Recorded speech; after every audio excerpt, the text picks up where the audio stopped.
How to turn on your camera on Ome TV on iPhone. No upgrades or third-party tools required. Step 1. Go to the App Store, search for Ome TV, and install the official app. Once it's installed, open it and agree to the basic permissions it requests on first launch.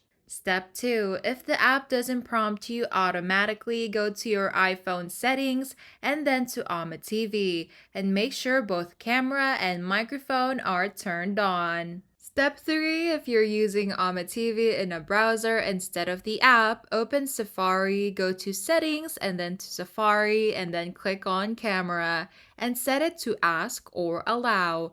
Then visit OmeTV.com and when prompted, tap Allow Camera and Mic. Step 4. After changing any settings, close and reopen the app or refresh the page in Safari. Step 5. Once everything is set, tap Start on Ome TV and you should see yourself on the screen. Just a little heads up, Ome TV doesn't require any subscriptions to access your camera, but your iPhone needs to grant those permissions in settings. I hope this video helped you. If it did, feel free to like and subscribe. It really supports the channel. And if you've got a question, just drop it in the comments.